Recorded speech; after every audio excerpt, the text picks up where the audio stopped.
Hello, and welcome back to The Director's Cut, brought to you by the Directors Guild of America.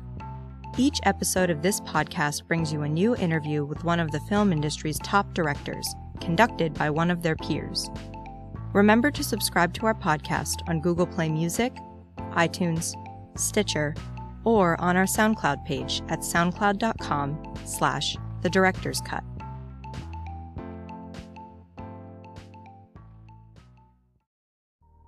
This episode focuses on the new film by director Ang Lee, Billy Lynn's Long Halftime Walk. Mr. Lee's film tells the story of Billy Lynn, a 19-year-old Army private who is hailed as a hero in the U.S. after a battle in Iraq. Brought home for a victory tour culminating in a spectacular halftime show at the Thanksgiving Day football game, Lynn experiences a series of flashbacks that reveal what really happened to his squad. The film is particularly noteworthy because of Mr. Lee's decision to utilize new fast frame rate technology that brings never-before-seen hyper-realistic images of the harrowing battle. Mr. Lee's most recent film, 2012's Life of Pi, also featured new technological advancements in its utilization of 3D. His other credits include Ride with the Devil, The Ice Storm, and Sense and Sensibility. In 2001, Mr. Lee made history by becoming the first minority to win the DGA's Feature Film Award for Crouching Tiger, Hidden Dragon. 5 years later, he became the first to win the Best Director Oscar for Brokeback Mountain, which also earned him his second DGA award. Following a recent screening of the film at the DGA Theater in Los Angeles, Mr. Lee discussed the challenges of making Billy Lynn's Long Halftime Walk with fellow director Robert Weide. In their conversations, they discuss Mr. Lee's embracing of the artifice that resulted from filming at 120 frames per second, his idea to put the actors through Navy SEAL training in order to build the camaraderie he wanted to portray in the film, and how he views the trajectory of his career as an extended film school.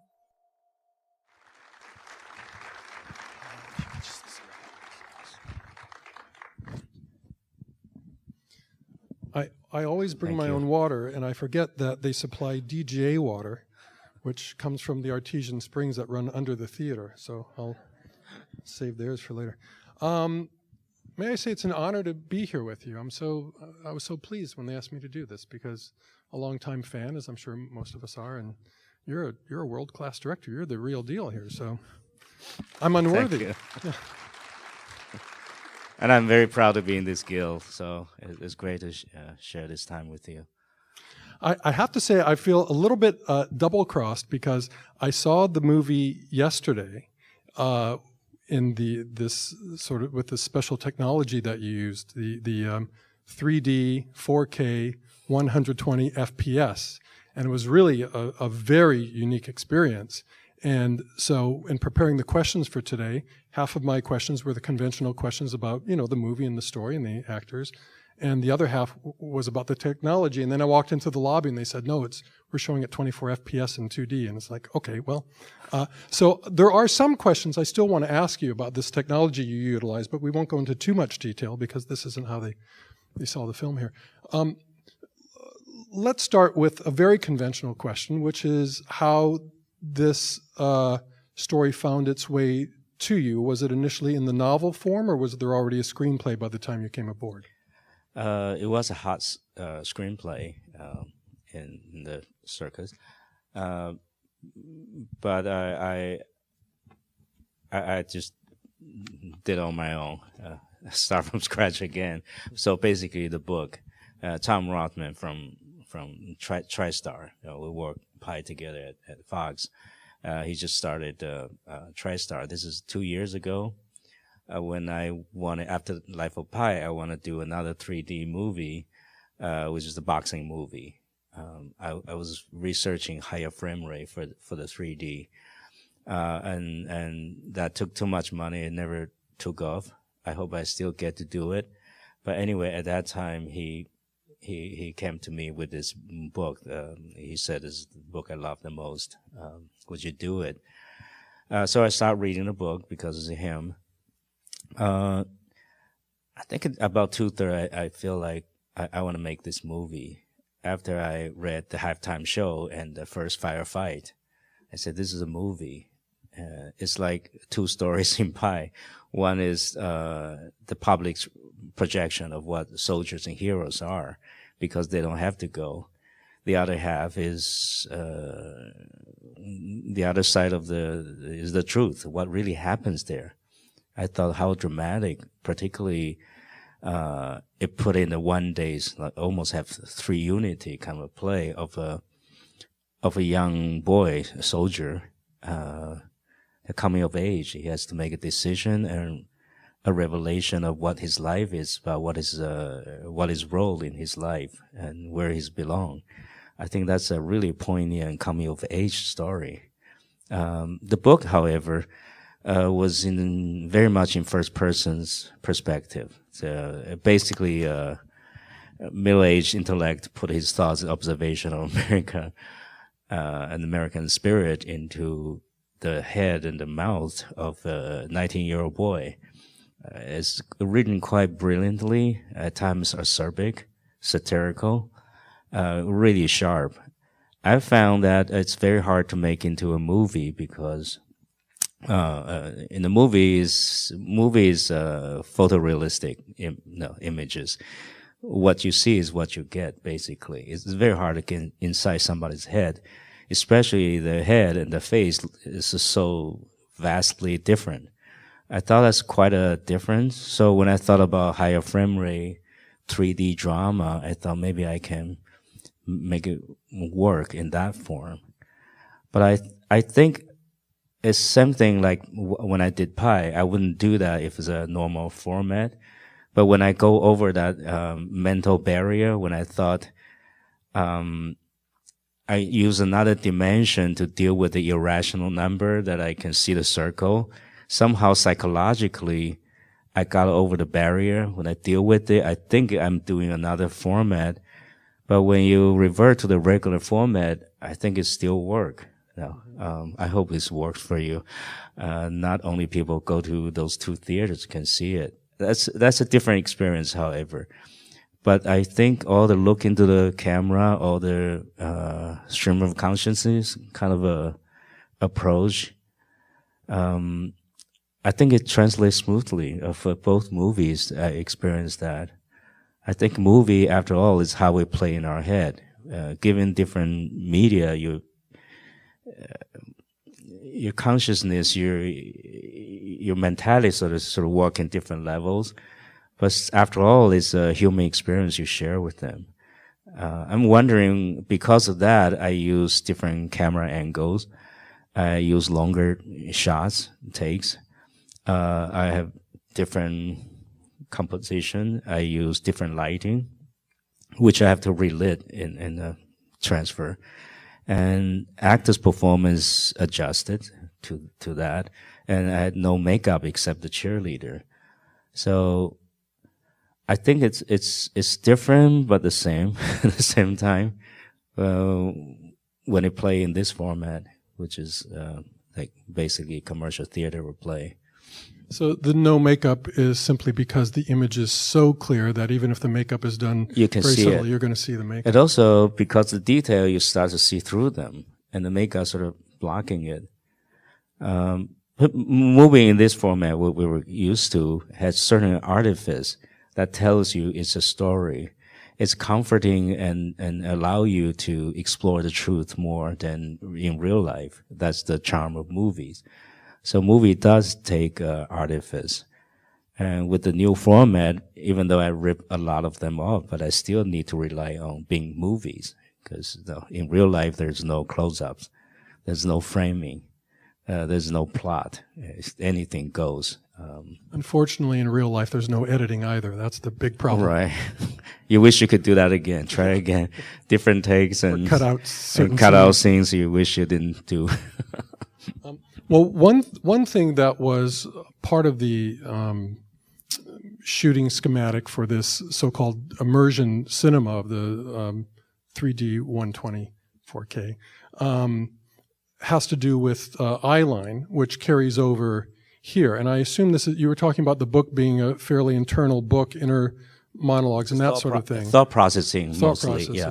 So this sort of puts you in Billy's place in a lot of ways. So part of that is people that he's talking to eyeline directly into the camera versus his eyeline, which is more conventional, just off camera. Right. I assume that all of those things were known well in advance of shooting, that you would show up on a given day knowing Right. exactly. I cannot possibly shoot two versions. Right. Yeah.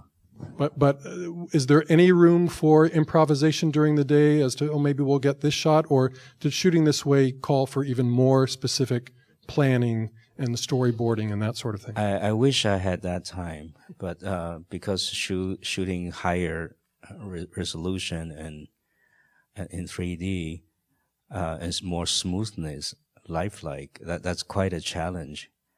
I think I just raised the stake of filmmaking. I think somehow it translates into this format as well. I believe is something different about it. But the shooting days are quite precious. We shoot 6 to 8 setups a day, averagely, sometimes 2 shots.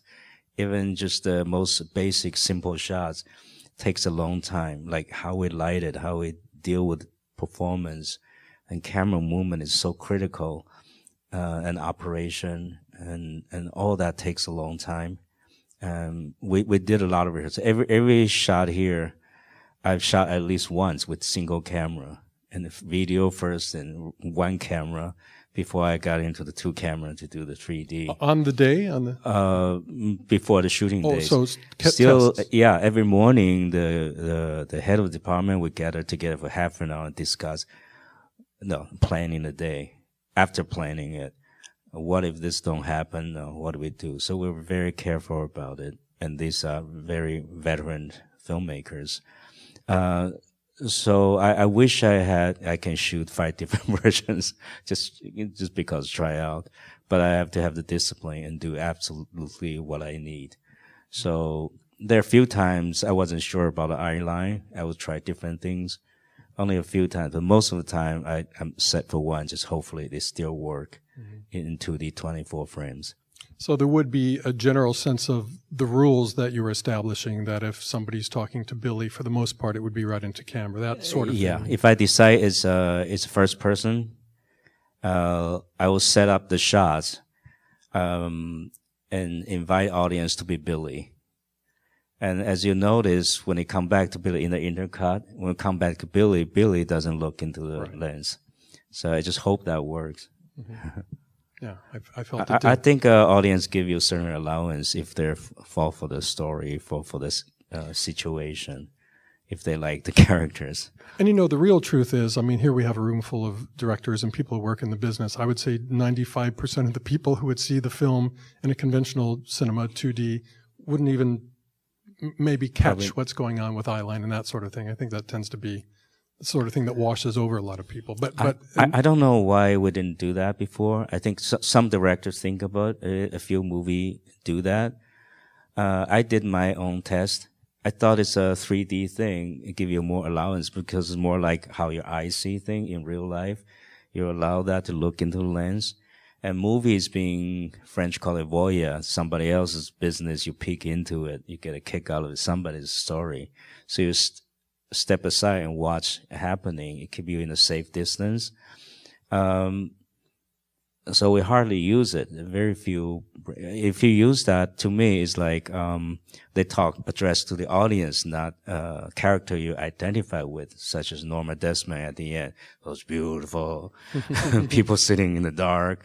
You're thinking that he's talking to you instead of the character she's talking to.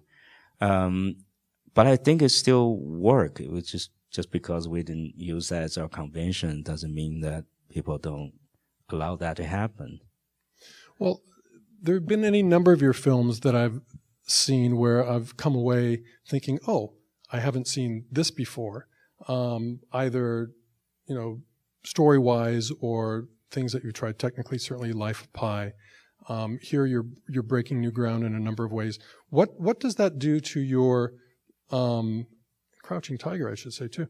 What does that do to your confidence level on the set when you are sort of creating a new cinematic vocabulary when there are no precedents to look at to sort of gauge yourself? Is there always a part of you that's wondering if this is working and hoping for the best? I'm a conflicted person. On the surface, I'm a nice guy, kind of shy, and very easy to be scared. But when it comes to movie, and I have to say, in marriage, I think you need to be a lawyer. But when you make movies, I go for the excitement. I think I would like to see my career as a big film school, extended film school, and of course, people have to pay us to learn. It's fascinating how movies are made, how people are watching movie. It tells me not only about the art itself, but the life, understanding myself. I feel that only through pretending or something else that we get to touch the truth underneath what's underneath what we're there to go about in a civilized relationship. So that is a wealth of mysteries I would like to touch to, and different stories, different setups, different genre. They all do different things. To me, I'm curious, and I'm always also a avid filmmaker. I like to learn those things. How do mind tracks work in certain genre? What is that implicit understanding between filmmaker and the audience as a group? How things are going about with each other? I think that's fascinating. If I keep doing the same thing, I know how that works, or I can have a good educated guess, then I feel pretty lame. I don't want to spend my life doing that. Like that'll be like doing a job to me. Of course, within the same genre, you can keep digging and peeling onions as well. That people choose to do that. To me, select different challenges, put me out of a comfort zone, that I'm forced to explore something new. Yeah, I'm scared. I'm not like a daredevil kind of person. But so I think freshness, the lack of confidence, and you allow yourself to show that in front of the crew, which as something directing, that's not a good thing to do, but I have to put yourself there and not knowing exactly what to do and guessing, and also allow your crew to help you. You show your vulnerability. I think that's when things are most fresh, most interesting, less like work, like doing a job. That's why I'm making movies. So it's all still on the job training. It's exciting, yeah, job training. And somebody told me you have like 3 movies. If 3 flop in a row, commercial flop, you better do what you're supposed to do. But I haven't met the 3 in a row yet. The most I get 2. So. Just made it. Let's talk about the film thematically a little bit. One of the things I was thinking about when I saw the film yesterday, one of my favorite novels is Kurt Vonnegut's Slaughterhouse-Five, which was also made into a wonderful movie by George Roy Hill. But the subtitle of that book is The Children's Crusade, because it's based on Vonnegut's own recollections of World War II. And he said these wars are not fought by John Wayne and Robert Mitchum and Henry Fonda. They're fought by kids. These are high school kids, college kids. On both sides. Imagine give teenagers guns and go at each other. That's what this is. I mean, when I was a teenager, I was hanging out with my friends and going to movies. My life was not on the line. My father served, and I think about being 19, being 18, and being given a gun and say people are going to kill you and you have to kill them first. Did that thought of the age of these soldiers, I assume that loomed large on your mind? Yeah, that's very important to me. They're not John Wayne or Clint Eastwood. They're basically kids. For our age, we look at them, and they're unfortunately coming of age in that circumstance. It's very dramatic for theater, but very poignant for life and sad sometimes. It really messes them up. So I think we ought to be careful and planning when you send them there. The book is political, no doubt. I inherited, but my focus really on those kids, particularly Billy Lynn. How he deal with the massive situation, how he grew from it, how he identified with life and himself, and his own fate. I try to keep it human. He's not a hero. That's very important to me. He's not a hero. He's a soldier, and he's a human being. How did he go through this massive situation? It's like, in a way, it's focused on Billy Lynn. On the other, Billy Lynn is like a reflection, like a mirror to our society, the reason why he's there. I try to stay neutral and stay on those young boys. War films from another generation, say Battle of the Bulge or the Longest Day, are very clear about who are the good guys and who are the bad guys. And I think war films as of late deal more with the ambiguity of gray areas. Now, this doesn't deal with ambiguity in terms of good guys and bad guys, but deals with a different dichotomy, which is making heroes out of people who don't feel so heroic necessarily. And I was thinking how there is a problem sometimes of people who fight these battles coming home and being basically ignored. But this is sort of the other end of the spectrum, is people coming home from these battles and almost too much is being made of them. Yeah, that there's another agenda going on, almost for entertainment or to make ourselves feel better. Well, what I found from my research, talking to the soldiers who went through this, I think what bothers them the most is when people celebrate them, take them as a hero, or just simply thank them for their services. That's really the killer for them, because we don't have a draft here anymore. You don't know those soldiers, like your brother, yourself, your neighbors, people you know. It doesn't really interweave with the society anymore. As in the book and the movie, they go there for different reasons. They belong to a different class. They were trained to fight, but then end up doing beat cops and building school and all those things they're not trained for. And eventually meets hostility. They have to sort of cuddle together and very nervous. It's us against them. When they come home, it's us against them too. That's the killer for them. That really hurts, because they cannot relax. They feel they're not understood. People thank them because they don't have to go themselves. So it becomes a class of its own, being isolated, misunderstood. I think that's the true pain they feel, as if people shooting at them. That reality seems to be more closer to truth than Homecoming. Let's talk about the process by which you discovered your newcomer, Joe Alwyn. Did you know from the beginning that you wanted to go for an unknown for the part of Billy Lynn, and what was the thinking behind that?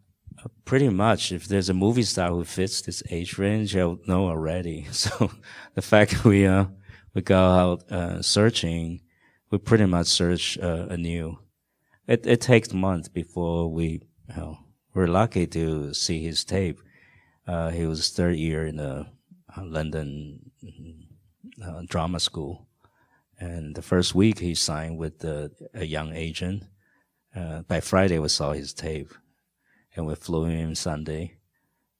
Like 1-2 minutes into reading it, this guy, yeah, it's pretty obvious. He's a top-notch talent and a compelling face and all that. So your lead actor is British. You're from Taiwan. And then you wonder why the Trump people say the foreigners are taking all of our jobs. See what's going on here? There you go. Sorry, I don't mean to go there. Let's not go there. I understand that the other young actors who were part of the Bravo company actually went through some kind of basic training. That was not just pretend basic training, but the real thing. Yeah, 70% real. Uh-huh. Yeah. I have the top Navy SEAL trainers. And I said, don't treat them like actors, as long as nobody get hurt. To me, it's important. Well, those young actors respect their job and respect soldiers. They have to have a taste what they went through. They didn't go to war, but I think I expect them, because Bravo is inseparable. I want them to perform as one unity. They have to put themselves, their ego, their whatever aside, and bound very quickly. And when they're seen as a group, whether it's in the battlefield, when they're in action, or just hanging around, goofing around, they have to act like one unit. So I think certain training, break them and rebuild as a unit, as the military advisor would say, I think it's necessary. I hope they enjoy the process. It's pretty tough. I was told it's equivalent to 70% of what Navy SEAL go through for the first 2 weeks. Mm-hmm. Wow. One thing I really appreciate they do is if they left anybody behind, they'll be punished. So they're really doing trainings to function as one unit. They're trainings to, like they're lifting one big log. If you don't use enough, somebody else has to do it. And they've been driven, if they're first one to arrive, they will be punished because they left somebody behind. It's really about not just physically beat them up and tough them up and lose their ego and all that, get hollered at, use weaponry. A lot of the time, the training is about how to help each other. I think that's quite remarkable. There's some other faces in this film that I wouldn't have necessarily expected to see in an Ang Lee film. I'm talking about Steve Martin and Chris Tucker and Vin Diesel to some extent, who does a lot of over-the-top action films. What was, again, in that you had intention to use an unknown for Billy Lynn, was there a certain thinking about going for faces that wouldn't be the usual suspects, of putting actors in your film that would be unexpected, or these are just actors you thought could do these parts well? Was it as simple as that? I think it's both. I know they're a good actor. They care for acting. If they are recognized as acting kind of actor, they probably give a lot more to prove that. I think that's all good. But mostly those parts in the book, I think there's been done many times before, like Chris Tucker's role. In the book is an old Jewish successful producer. That's been done many times. So I didn't find that particularly fresh because I'm a filmmaker. And also many movies done that before. So is that a Norm character, the football owner? Mm-hmm. You expect who to play that? People in the business will call out such a person, like the top three, to play that. I think their performance bring in the non-stereotype and bring freshness. There was one connection with Steve Martin too. I remember the year that Crouching Tiger, Hidden Dragon was at the Academy Awards. I remember Steve Martin saying that he saw the film and he was disappointed because there were no tigers and no dragons, and then he realized they were all crouching and hiding. So, yeah, I remember that very well. I was sitting. Don't boo me. It was Steve Martin's joke. I remember another line, his opening line in that ceremony, the most actually more than that. He said, hosting Academy Award is like making love to a beautiful woman.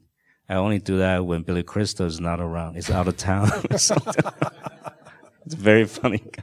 Yeah, and he's proven himself a good dramatic actor in the past, Steve Martin. He's actually quite good. It's interesting. I find there are a lot of comedians who, when they wind up doing drama, are very good at drama. And I suppose it has something to do with the insight you need as a comedian to sort of find the truth, perhaps. All the great comedians I met with, they're terribly serious person. You cannot make them laugh. They're all like this. First, same thing, I met him. There's not one joke I could not make him light up. The whole time we have lunch, he was staring at me like this. Yeah, including if I try to tell a joke, and he'll be like, look at me like that. They're serious people. Same as Chris Tucker, never crack a joke with me. The most you'll get from them is, that's funny. Something like that. Yeah. Now, look back a little bit on your career. In many ways, it's been unconventional in that if we go back to 1995 with Sense and Sensibility, somebody said, we've got this Jane Austen novel with these very proper British people. let's give it to a Taiwanese director to whom English is a second language. We'll start. That's broken English. Yeah. Oh. Thanks for being polite. Back then. Okay. Yeah, it's you're better than me now. Then we have, let's say, Ice Storm in 1997, which is about the fallout from 1970s permissiveness in a Connecticut suburb. We have Brokeback Mountain, the old movie cliche of the gay cowboys in Wyoming, which we've seen so many times. Taking Woodstock, about that little concert in upstate New York. Is there something to be said from viewing American culture from a different culture? I mean, you've been here for a long time, certainly, but that maybe lends you an insight into things that maybe us who grew up here may not see? Is there an advantage to being an outsider coming in?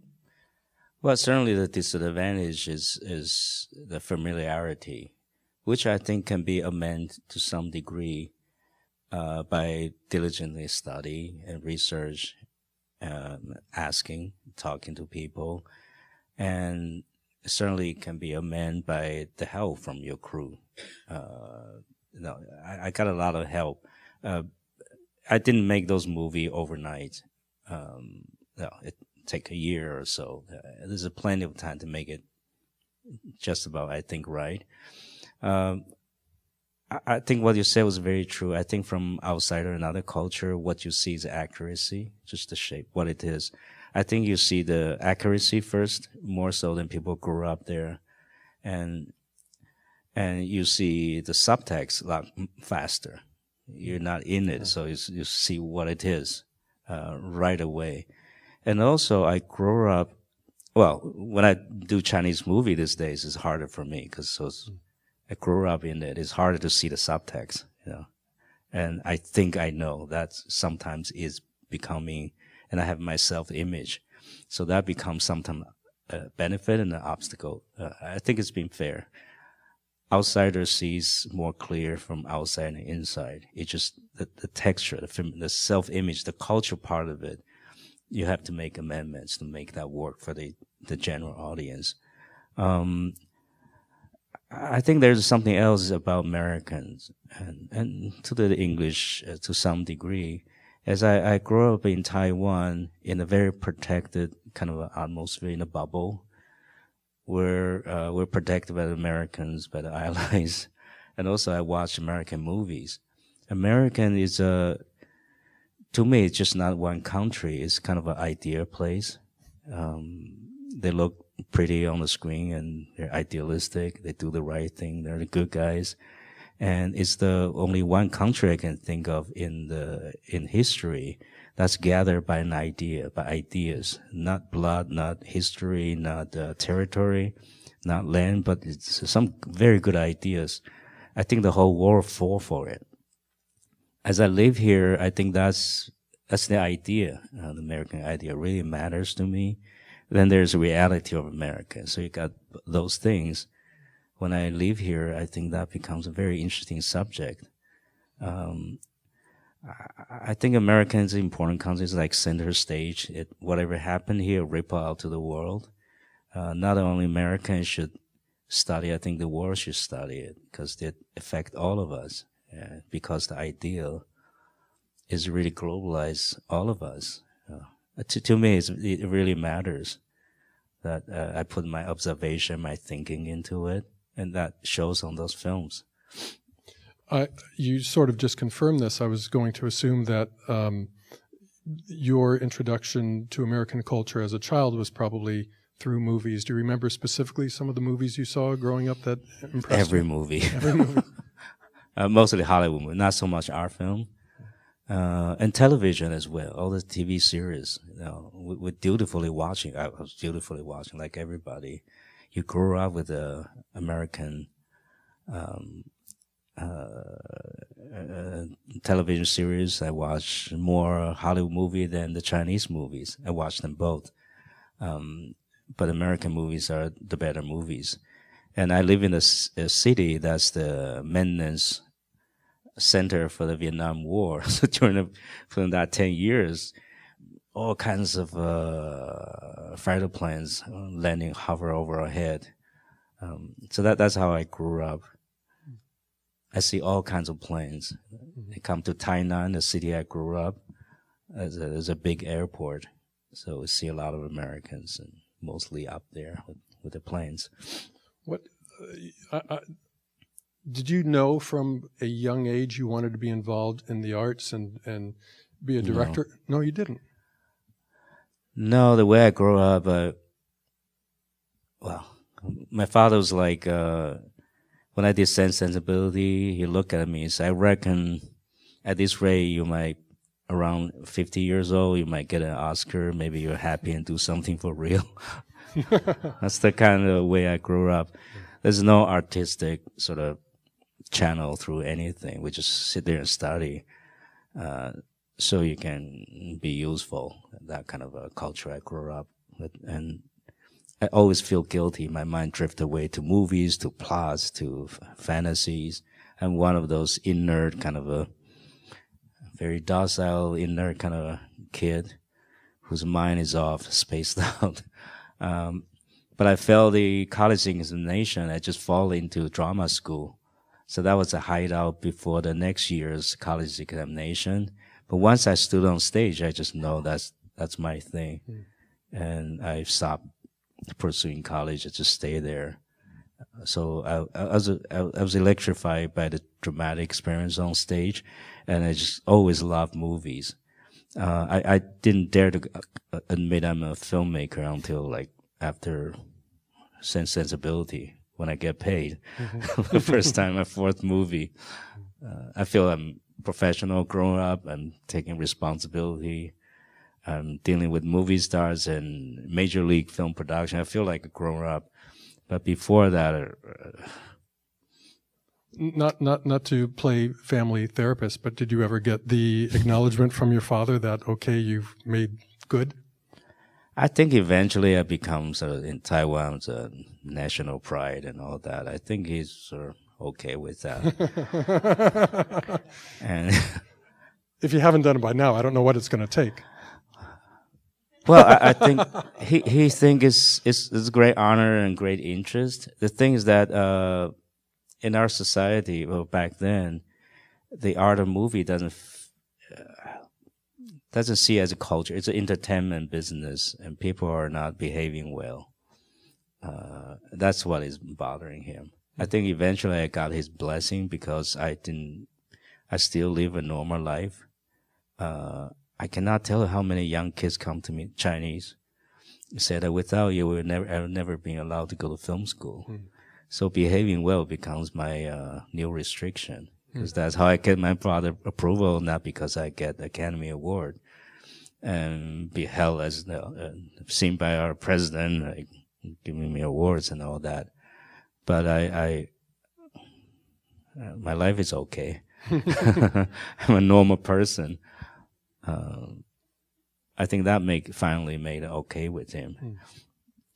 Well, I have to wrap it up here, but we'll go out drinking and discuss this further. We are glad you made the decision to become a filmmaker, and we look forward to the next one. And we thank you for being here tonight. Ang Lee. Thank you for asking me.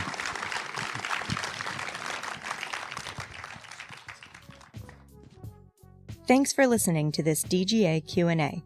Check out past episodes of the podcast by subscribing wherever you listen to podcasts or on our website at dga.org/podcast. We'll have a lot more episodes coming your way over the next several weeks, so stay tuned. And if you haven't already, please subscribe to The Director's Cut on iTunes, Google Play Music, Stitcher, or our SoundCloud page so you won't miss an episode.